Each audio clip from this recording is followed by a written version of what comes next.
I am a 22 years old female, have an older sister, 25 years old. My sister is very sensitive about everything. When we were young, if I made the smallest comment like, I prefer pink over blue, it would make her cry because she thought I was aiming at her by saying it. My parents would always ask me to apologize to her since she's sensitive and I'm emotionally stronger than her. My parents never controlled my sister's diet growing up, letting her have what she wants since they found it too difficult to control her. I was skinny as a stick when I was a kid. So even though my family has a long history of thyroid disease, my parents didn't think there was an issue with me.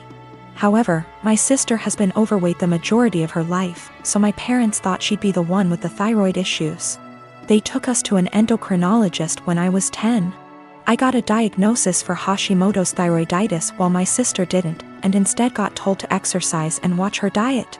I got hypothyroidism due to Hashimoto's, and have been on medication ever since. My sister and I moved back in with our parents due to what's happening these days. I leave my medication in a cabinet near the kitchen since I know I won't take it unless I have to actually get out of bed to do so. Apparently, I left a box before I moved out of my parents' house when I was a teen, and one of her friends saw it while they were over and asked if it was hers. My sister told them that it was, and that's why she was overweight. The box has Euthyrox written on it in big bold letters with a little picture of a thyroid gland next to it. So, yeah, pretty obvious it was meant for a thyroid condition. She's held up this farce for almost 4 years. I only figured it out when I saw her take a box of it out of my bag one day. I confront her on it, and she starts crying and telling me that she just didn't want anyone to mean to her because she's fat. She also says that it's not fair that the one with the normal weight gets the thyroid disease.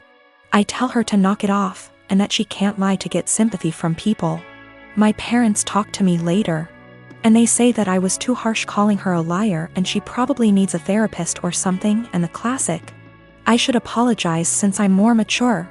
They even tell me that they were hoping that she was the one with the thyroid issues as a child, so that they could justify her weight gain.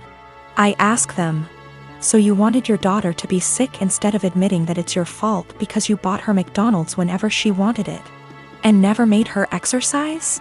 Now they're mad at me too. For the past 5 years, I volunteered for a mental health hotline. I'm deeply passionate about the hotline's work, and I've devoted huge amounts of time and energy to answering calls, training new volunteers, and fundraising. I've become close friends with many of the people I volunteer with, and I get a lot of joy out of helping people who don't have a lot of other support in their lives. I love this organization. I can't imagine my life without it. Today, the head of the organization sent out an email announcing that they've hired a new volunteer coordinator. The girl who relentlessly bullied me in high school and made my life a living hell. I was completely blindsided. I moved across the continent after graduating from high school, and I have no idea how or when this girl moved to my city. I doubt she applied for this job to deliberately antagonize me, since we've had no contact since graduation and all volunteers are anonymous. So it's just a terrible coincidence. But it still means I'm going to have to be working with a person who was unbelievably cruel to me. I really don't know what to do. Obviously, all of this was a long time ago, and it's possible she's cleaned up her act since high school. But I still hate the idea of even being in the same room as this girl.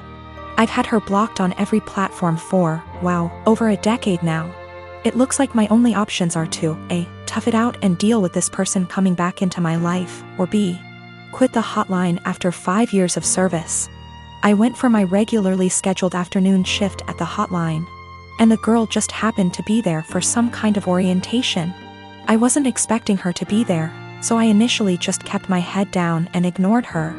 A little while into the shift, she came over to introduce herself, and genuinely didn't seem to recognize me. I've cut my hair and gotten glasses since high school, so that could have been it. It was a very brief interaction, and I didn't say anything to her in return, just nodded and smiled. After she left, I asked my shift supervisor if I could speak with her privately. I followed some of the advice here, just letting her know that I have a history with this person and I'm not comfortable working with her directly.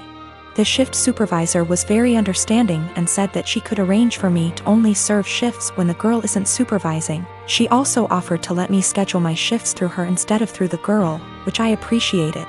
Unfortunately, it seems like there will be an unavoidable level of casual interaction, given that the girl is working in the facility on a full-time, 9-to-5 basis. I think I'll be able to stick it out for now, but we'll see. The shift supervisor did ask me what I wanted to tell the girl. Vis-a-vis an excuse for my not wanting to be on shift with her, but I couldn't think of anything to say. So I left it up to her. I'm 19 years old female was traveling alone on an 11-hour flight today. And a guy in his 20-year is in the same row as me. I was exhausted because I only got 4 hours of sleep before the flight so I could sleep on the plane, but this guy, we'll call him C, keeps trying to make conversation. C starts off by telling me he's autistic, and then asking me if I like K-pop, and he keeps non-stop talking and rarely gives me a chance to speak, not that I wanted to. I tried to be polite because I have ADHD and I understand how social cues are difficult, so he probably can't tell I'm not in the mood. Over the course of the next 20 minutes I tell C maybe 5 times I want to sleep and put my headphones on, and each time, C begins speaking to me after maybe 2 minutes of silence. Finally, I was able to sleep for around 4 hours, but when I woke up C started up again. I'm still really tired, and I had some personal issues the day before my flight, so I'm also socially exhausted.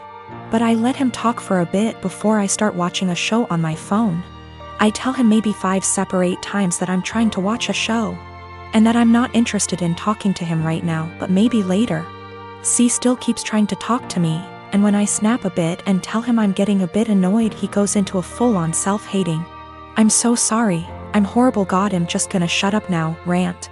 And I feel bad because I should have been nicer to him, and I can understand emotions being too strong and spiraling. I tell C that it's okay, and I just want some time to myself as I'm not the chattiest person, but maybe later we can talk. I put my headphones on and watched my show, but C kept trying to speak to me, but this time I ignored him, which was honestly a shitty move from me, but I just didn't have the energy at this point to interact with him. This was the wrong move, as he moved to get out of the row and stood in the aisle and began yelling at me. I didn't catch everything he said, but it was along the lines of, "Why can't women believe not all men are bad? Some men are on your side. I'm a nice guy, why are you ignoring me?" He storms off to the bathroom, and I take that chance to ask a flight attendant if I can change my seat because he really freaked me out, and I didn't want to have a panic attack on a plane. The flight attendants were amazing and got my stuff and moved me far away from him. I feel like I'm TA because he does have autism, and I could have been more patient maybe, and ignoring him was a shit thing to do. I am 33 female. Don't think I'm in the wrong here, but the way my neighbors reacted to me has me second-guessing myself. A few days ago I woke up at 8:30 a.m. and was about to let my large dogs out into my fenced backyard. At the last second I checked my phone and saw that my next-door neighbor Catherine had sent me a text at 1 a.m. telling me there would be contractors in my backyard power washing her house from 8 to 9 a.m. Here's my issue. I wouldn't mind letting them in my yard if that made the work easier. But Catherine never asked. She just told me it was happening, with 7 hours notice, in a text sent to me while I was asleep. It was just by chance that I saw it before I let the dogs outside, and had I not seen it, I could have let my dogs out into my yard with contractors already in the yard. One of my dogs is a very fearful dog, and while he has never bitten anyone, that is only because I work extremely hard to protect him from unwanted encounters with strangers, advocate for him and his personal space and special needs, and never let anyone get close to him without measures taken to make sure everyone is safe. He is a very loving and special dog, so this is just not a risk I'm willing to take because I want to be a responsible dog owner. My neighbors know this, and they know he's scared of pretty much any person that I don't carefully introduce him to. I also have very clear signage on all the gates. But they told the contractors they could go into my yard. Didn't ask permission, didn't wait for my answer. I felt this was an egregious overstep, and just kinda rude and entitled of them to not ask me permission, and just tell me it was happening like I had no say in the matter. I got mad and texted her back and told her that this could have a very serious safety issue and it is not okay, under any circumstances, for them to ever give anyone permission to enter my yard where my dogs could bite them. Unacceptable, and never again. Catherine's husband Jack then blew his top and told me that they didn't have any notice either. They heard from the contractor in the middle of the night and there was no time to notify me. I feel like that's not my problem, and that they should have waited to receive confirmed permission from me before telling the contractors it was okay. I really don't think I'm asking a lot here. I feel like this is an extremely reasonable request, dog issues or not. Then Jack told me that my behavior was unacceptable and that any harassment of the contractors would be dealt with, and that I was to immediately cease harassing Catherine. I never even spoke to the contractors. And I sent Catherine a total of 4 text messages that more or less said that this is a boundary they can't cross. This was unacceptable, and they are not to do it again. Jack sent me a few more nasty texts, and at this point I'm not really interested in being friendly anymore. But Jack still said that I was the one who was being unacceptable. Jack just yelled at me from his balcony to tell me that the painters will be coming back multiple times this week and he doesn't know when, so I am calling the company first thing tomorrow and explaining the situation to them. I am installing gate locks this afternoon.